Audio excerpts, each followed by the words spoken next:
So if you know the context of this passage, it's after Jesus washes the disciples' feet and they're at Passover. And if you know what Passover is, it's one of the biggest celebrations and holidays for the Jewish people. I don't know if you have Jewish friends, but if you do, it's the biggest feast. It's where they cook all this food and where they have all this kind of celebration. And they teach their children and the following generations about from a long time ago when the Jews were delivered out of Egypt, out of slavery, out of captivity. Literal slavery. And it's the emancipation, it's the freedom. It's kind of like the 4th of July of the Jewish people. It's this huge monumental thing. It's what everybody that is a devout Jew, anybody that's an Orthodox Jew would really deeply celebrate, and they would want to pass that on to their children. So this big celebration is happening. Jesus washes his disciples' feet, but he's telling them about how I'm going to be taken away. He's talking to them about how I'll no longer be with you in a short while. And he's literally talking about his death, but the disciples aren't quite sure. And they're saying, Jesus, we've been with you for 3 years, and everything's been building, and all these people are interested in who you are, and it seems like everything's about to take off, and it seems like there's a new movement and a new thing that's happening, and we've never been this excited. And now you're saying that you're going to leave us, and you're no longer going to be with us. Well, what are you saying? And they're not putting 2 and 2 together. And so they're troubled in their hearts. And so all the things that they're thinking, all the things that they think that they're going to accomplish with Jesus, and as they're following him, as his disciples, and all the expectations and maybe dreams and hopes that they have in their hearts are kind of starting to kind of fall apart, and they're wondering, what's going on?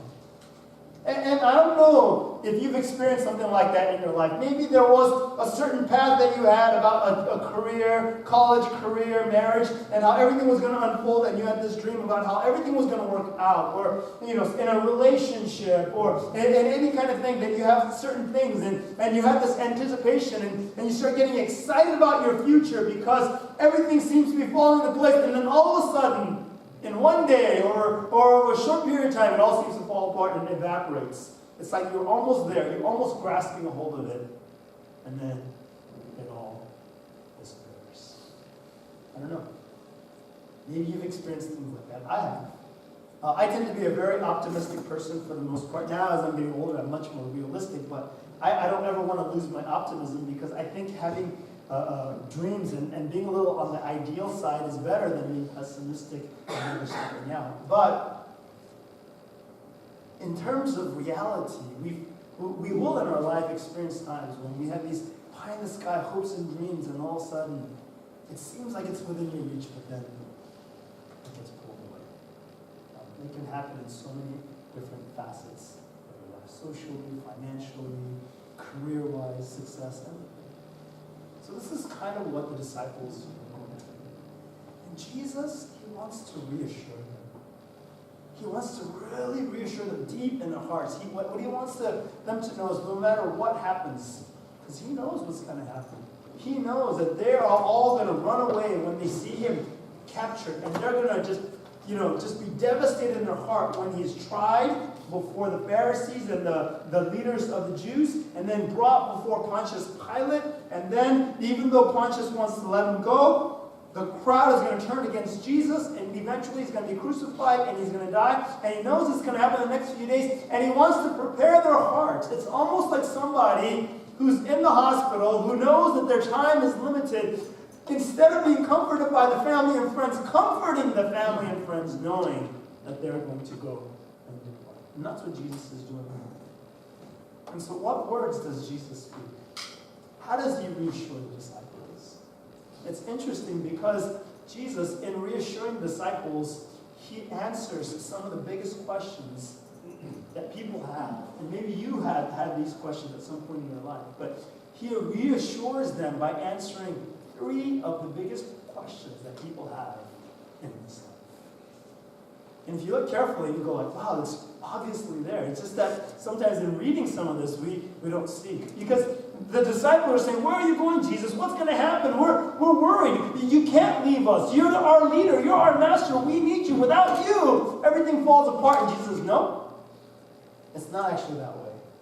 It's without understanding your purpose. It's not without understanding who God is. It's without understanding the truth that everything falls apart. Even if I'm not with you, if you understand what I taught you, if you understand who I am, then everything will be okay. That foundation will see you through everything. And that's the encouragement that we need to have. And so what are these foundational, important life questions that Jesus answers with, you know? And the first one that's really interesting is because Jesus says, don't be troubled in your heart. And he says, believe in God, believe also in me. And then he says something very interesting. He all of a sudden jumps and he answers the first question that maybe is not deep in their hearts, but it's there. He says, in my Father's house are many rooms. If it were not so, would I have told you that I go to prepare a place for you? Why does Jesus teach his disciples, I am going away, and I'm going to go prepare a place for you? Why does he tell his disciples that? You know why? Because a lot of us have probably asked this question. What happens after death? What happens after this life? And I don't think that was foremost on the disciples' minds, but later on when Jesus dies on the cross, they're wondering, is this all? Is this it? And I don't know if you understand some of the Jewish religions, but there was a schism within Judaism, and part of the scribes and the Essenes and some of the teachers taught that after you die in this life, that's it. That's it. They're nihilists. They're saying your physical body is done, and though we believe in God, Jehovah, this life is all that there is, and it ends. I don't know if you knew that, but that was one of the teachings in Jesus' day, that there is no resurrection, there's no afterlife, there's no heaven. It's just enjoy.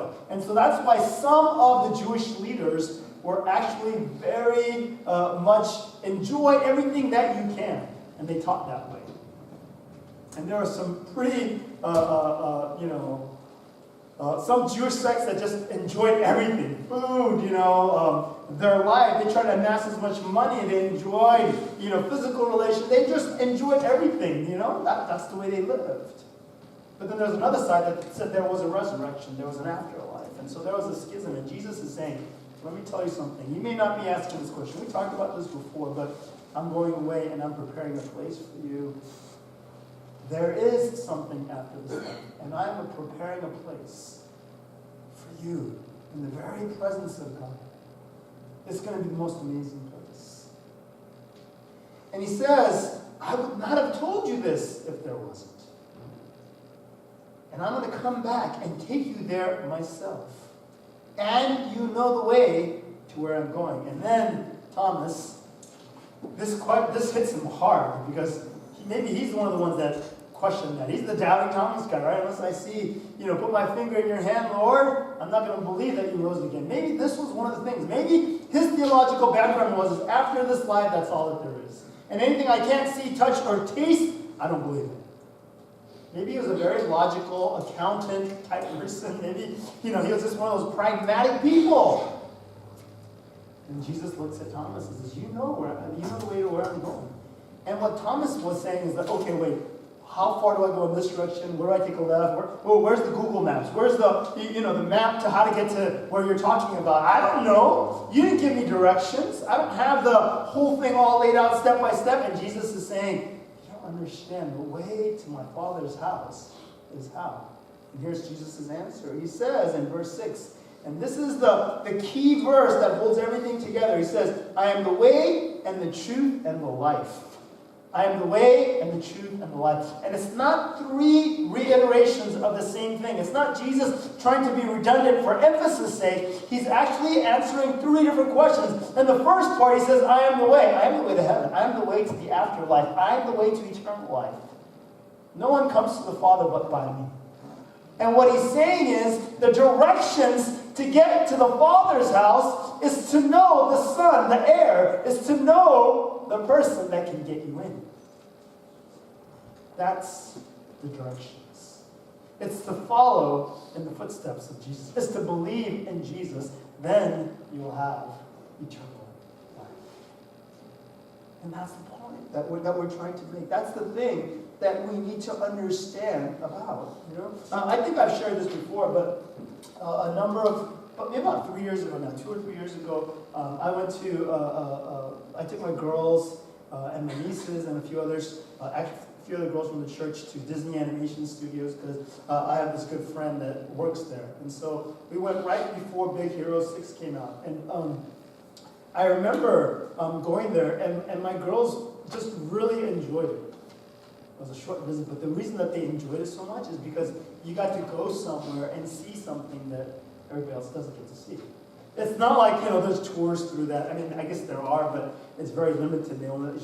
We got to see everything. We got to eat in the employee cafeteria. We got to meet some of the older artists that are just famous. I didn't know they were famous until I got there because, I didn't know who they were, And then we got to see, how the areas where they worked. So, in their fellowship, well, I guess I call it fellowship because I'm from the church perspective, but in their lounge, their snack area, it's not like, most companies where they have a microwave and a refrigerator and a couple of tables with folding chairs. I mean, that's more utilitarian. And maybe some better companies have a little nicer. Theirs is whatever movie that they're working on, it's made to look like that. So this was before Big Hero 6. So San Fran, Tokyo was a sushi bar thing where they had actual sushi that you can go get for your snack. And they had all set up. They had this paper mache, the armor, the Big Hero 6 red armor. They had the paper mache thing, they wouldn't let us go, but you could actually go inside. And it was one of the guys that designed it so you can pull your fingers and the hands would move and stuff like that. And so you can do all those kind of things. And they just had everything all gussied up, and it almost felt like being there, within that animated movie. And then we got to see the main character animation people's areas. And so this is all about creativity. So they design everything so that your creative juices will flow. And so we got to go in the back, and then we saw another section where they had made Frozen, right? And so we went over there, and so we saw the main lead animators. And so whoever animates like Elsa or the main characters, they're the big shots in the animation world, right? And so they have this one space. Each animator has a space about this big. And in it, they can ask for anything to be built or designed for them to get their creative juices for. So one of the ladies, she was the main animator for Elsa or the other one. I can't remember the other sister now. I'm not big on that one anyway. And so she was such a big fan of Cinderella from a long time ago. So she had a cottage, a little mini castle cottage built up of Cinderella things. And inside was all, Disney gathered all the props from back in that original Cinderella movie and decorated all inside her cottage. And then outside she had couches, places to lounge around, and then she had these, all these computers that she would work on. And that was just her space. So when she came to work every morning, she would be immersed in the Cinderella and get inspiration, and then she would go work on her character. That's what she would do. And then, of course, they would do. And so every person that was the main character designer had that. My friend works in FX, which is all the, the background or all the moving water or the wind or whatever, that kind of stuff. And it was very fascinating. And so my daughters were excited to go and see that stuff. So they're taking pictures with, what's the little snowman guy, whatever, with that. And, they had all these life-size dolls and mock-ups and everything else like that. Well, why were we able to go and look at all that? Honestly, my older daughter, at that time, she said, this is better than going to Disneyland, because Disneyland is so crowded, you have to wait lines for everything, and we've seen it all, we've done it all. I mean, Disneyland is fun, but she said, this is so much more fun, because we get to see, and here's the main point, things that nobody else gets to see. Do you know what the great thing about heaven is? It's the fact that you get to be in the presence of God. And nobody who does not know his son Jesus can go there. And the reason why is, if you don't believe in God, if you don't have a relationship with Jesus, there's no other way. And this is why Jesus said, you have to believe in me. And for anybody who does, whether it's millions or billions, he doesn't care. God will accept you and let you in because you know his son. And what Jesus is telling the disciples, don't worry about the directions to my Father's house. Know that you know the Son. And know that you're welcome into the house if you know the Son. Think about that very carefully. Have you ever been invited to someone's house for some kind of party or event and you don't really know the host very well, but a friend invited you? You feel kind of awkward, right? But if the son or the daughter invites you, you feel much more comfortable. Why? Because you know somebody. I've gone to some parties just because I wanted to go when I was younger, though I didn't know the main people in the main house. And I felt a lot less uncomfortable. But when I know the parents, and I know the child, or I know the son, or I know the daughter, oh man, you feel much more at home. Right? And that's exactly what this is about. See, sometimes we get so caught up with what is heaven like, what's it going to be like, but what you have to understand is that you're going to be fully welcome. You're going to be so welcome because Jesus is going to say, I'm actually preparing a place for you. There's a difference between visiting someone's home and having a room in that house.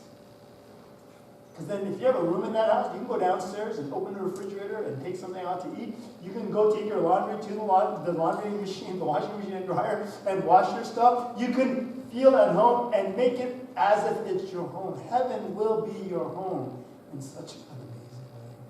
And the thing that you have to understand about that is this is not your home. We're aliens. We're passing through. This is not our home. And that's one of the most amazing things that you have to understand. And that's what will encourage us through the difficult times. See, sometimes we get so petrified of making the wrong decision for our kids, for our finances, for our future. Well, okay, make good decisions. But no, none of those last forever. Look at it. Your final place, your final home is assured. That's what you need to know. And this is what Jesus is trying to tell them and reassure the disciples. Do your best. But don't freak out that everything doesn't work out perfectly in this life, because there's something more. And I'm going to prepare something more amazing than anything this life has to offer. The second thing that comes out here is that after he kind of reassures the question that is exemplified through Thomas, is that he says, if you have seen me, then you've seen the Father. The second question that Jesus asks is that, does God exist? And if he does, what is he like? That's a huge question for so many people in this world. A lot of people who are not religious, or maybe they're spiritual, but they don't have a specific thing that they believe, or maybe they're toying with atheism versus theism. I don't know. But they had the question, does God exist? How do I know God exists? It's funny because, last week was the Super Bowl, right? And I was rooting for Philly because I lived there for a few years. And all my Facebook feed, all my friends that were from Philly, oh my gosh, they're all going crazy. But there was one Facebook thing popped up that came up, and one of my friends posted. So funny, especially for a pastor. So there was a church in Philadelphia that put as their advertisement a big logo of the Philadelphia Eagles. And it said on top, it said, if in the last 2 minutes you made any promises to God, know that our Sunday worship services is at 11 and 2 o'clock. You get what they're saying? If you're praying, God, I will do whatever you want me to do. If only, if you exist, show me. And then I'll go to church. A lot of us, maybe we go through that. And I know that there was a time when I wasn't really sure about my faith either. I said, God, if you exist, if you just get me through this, if you just accomplish this, then I'll be your servant. I'll believe you.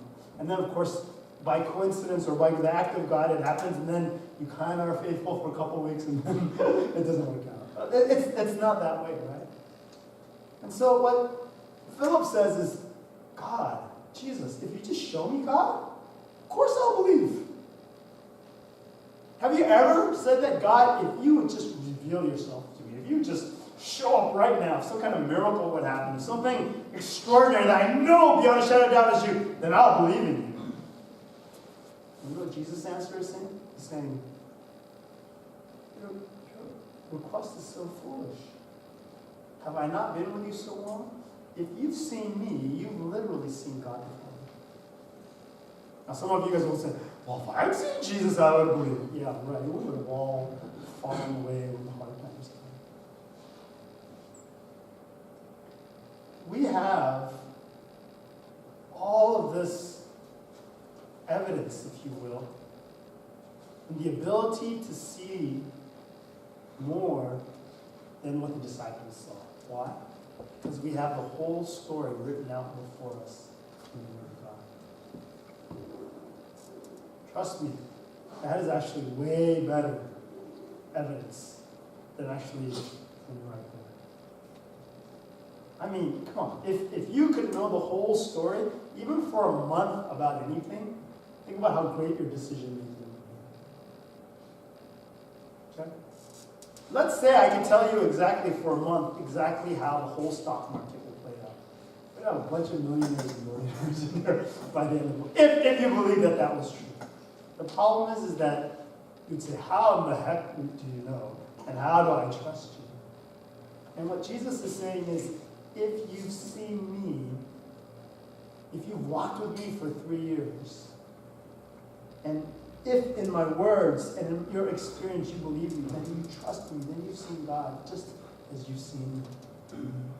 And so when we say, Lord, let me see you, God, I want to see you, God, would you reveal yourself to me in the Word of God, and in our following and trying to obey that, what you will begin to experience is who Jesus is, and through Jesus, who God is. And this is why when Jesus said, I am the way to heaven, I am the truth, that reveals perfectly who God is. Do you remember what it said in the very beginning of the book of John when we were first studying? It says, Jesus said what? In the beginning was the Word, and the Word was what? With God, and the Word was God, talking about himself. And he's saying, I came as a living communication, as a living testimony to the truth of what God is like, that God exists. I came into this world to say, hey, you guys have been asking, God, show yourself. Why are you invisible? Why are you intangible? All right, here I am in the flesh. Nothing more tangible than that could possibly exist. God, why don't you speak to us? Why don't you tell us what you're like? All right, here I am for 3 years. You can talk with me, and I'm correcting you, and I'm teaching you, and I'm proclaiming to you. And the essence of the message that we get in the book of John about who God is he loves you. That's the essence of the book of John. He loves you so much. John 3:16. We should know this by now, right?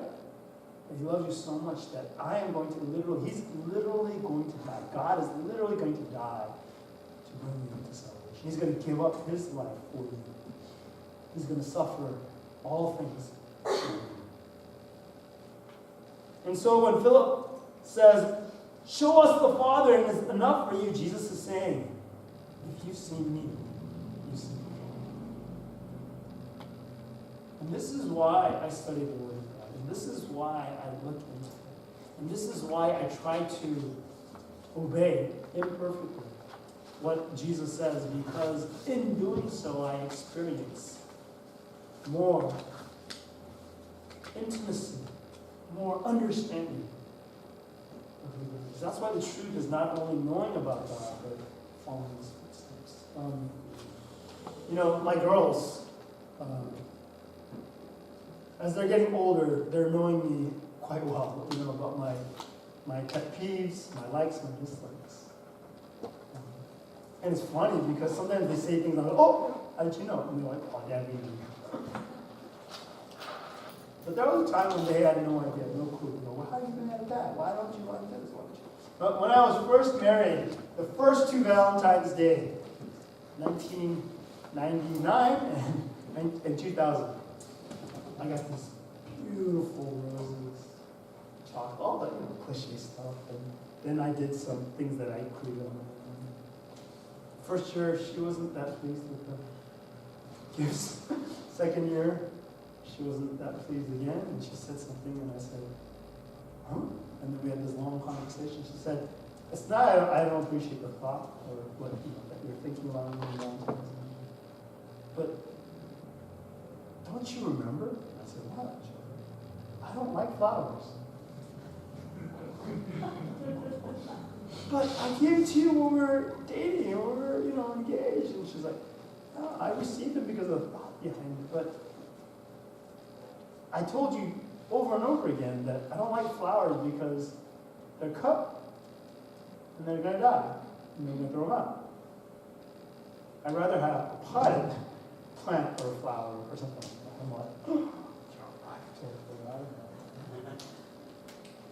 So So I was one of those fortunate men that never had to buy flowers for his wife. I don't know, fortunate, unfortunate. But now I have to think a little bit more about what. But the point of it is that God appreciates your heart for him when you're trying to serve him. But sometimes we don't know God.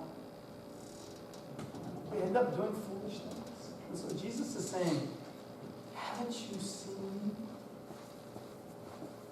And so this is why knowing the truth and acting upon it is so critically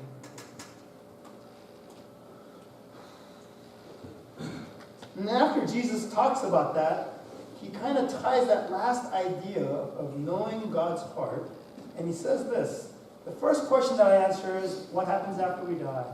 For those of you who believe, there is eternal life. For all of us, there is eternal life, but there is eternal life in heaven and not. And then he says, if you've seen me, then you know that God exists. If you understand who Jesus is, you know that God exists. And not only do you understand that God exists, because he's not a human teacher, he's God incarnate, but you understand that God loves you, and he's a loving God. Despite all the horrible things that happen in this world, that is not God's desire and intention. And all things will be made right. But right now, the things are demonstrated. And then finally, Jesus says, after all these things, believe in me that I am in the Father, and the Father is in me, or else believe on account of the works themselves.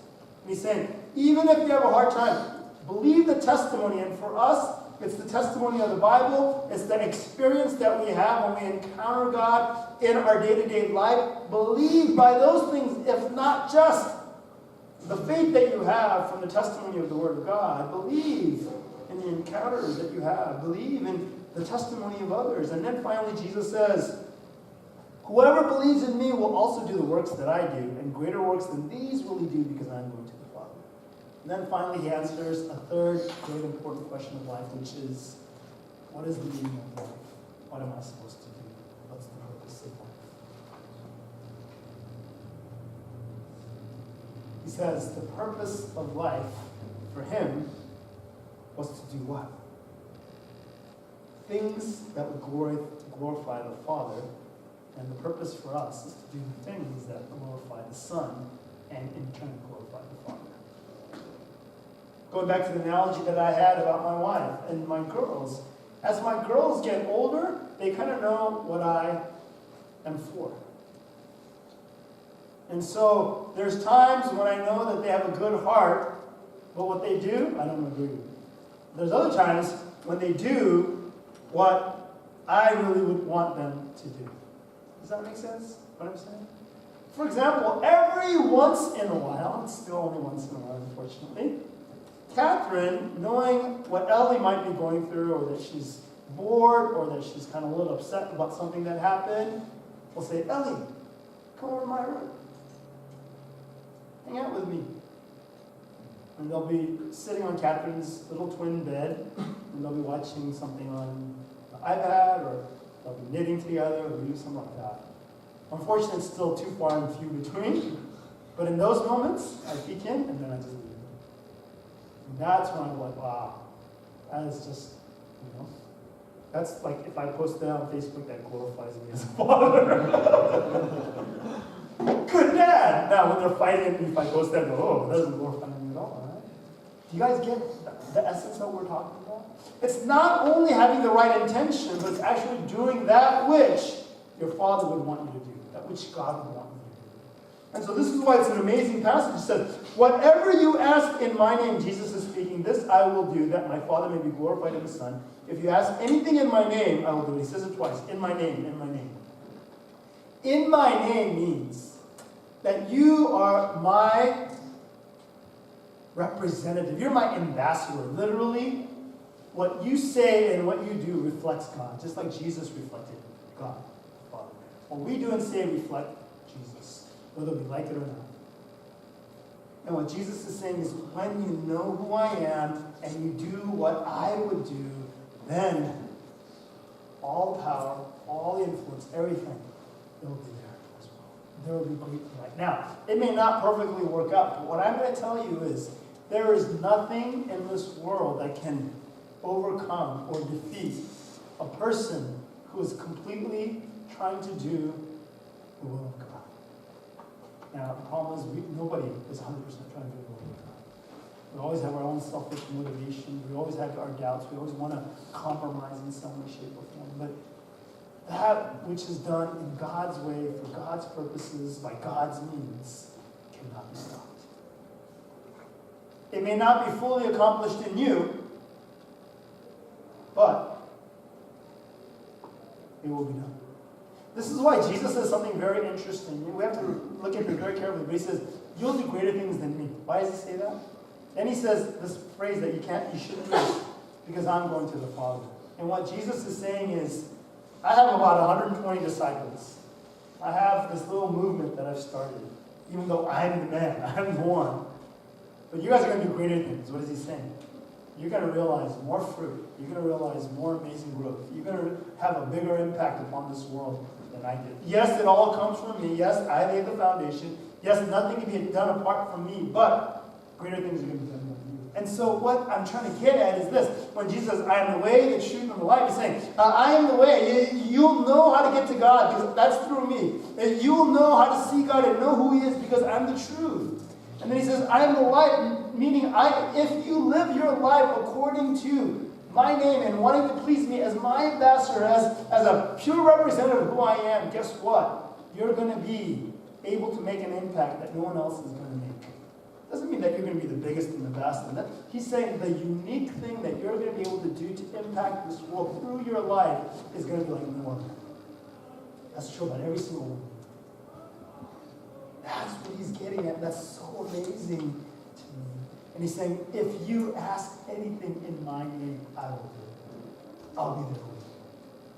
We'll be working it out. Maybe you won't see the fruition of all of it, but it will happen. That's what's amazing to me. To grasp a hold of a few things like that. See, that's why for me, in my thinking about raising my girls, what I always come back to at any difficult time, say, "God, what is it in your name that I should be doing for my girls?" And ultimately it is raising them up to be women who know and love God and are trying to follow after him. That's it. Education, finances, all of those things are an aside. They're secondary to this primary purpose. And then when I know that that's my primary purpose, and I take away all the parental desires and dreams that I want to live through them, potentially, I've given up all the sports accolades. I've given up a lot of the academic accolades. I mean, if they had them, that's fine. I would encourage them. But even those things, sometimes it detracts from the central purpose of what you should have for your child. I mean, I don't know. You guys watching the Olympics? I am, but I like watching the Olympics. And for some parents, their whole desire for their child is one day you're going to have a gold medal. You're going to be the best at this or that. And there's people, obviously, who win those, that achieve those accolades. If you're one of them, or if your kid's one of them, power to you. Let me have your autograph. But ultimately, that ends. That's not the purpose of life. After you win a gold medal, then what's next? Just curl up and die? You wait 4 more years to get another gold medal? That's that Tongan dude, right? He was in the Summer Olympics bare-chested, right? It's like such a big deal. I don't think he wins any medals, but and then now, because of cross-country, he got to go again and whatever, right? And I think about it. For him, the whole thing is about Olympics. I mean, I guess that's somehow I'm going to get to the Olympics. Well, that's great. I mean, if I had the chance, I would love to. Even if I didn't get anything, What an experience. But you have to understand, if that's all that there is, how sad.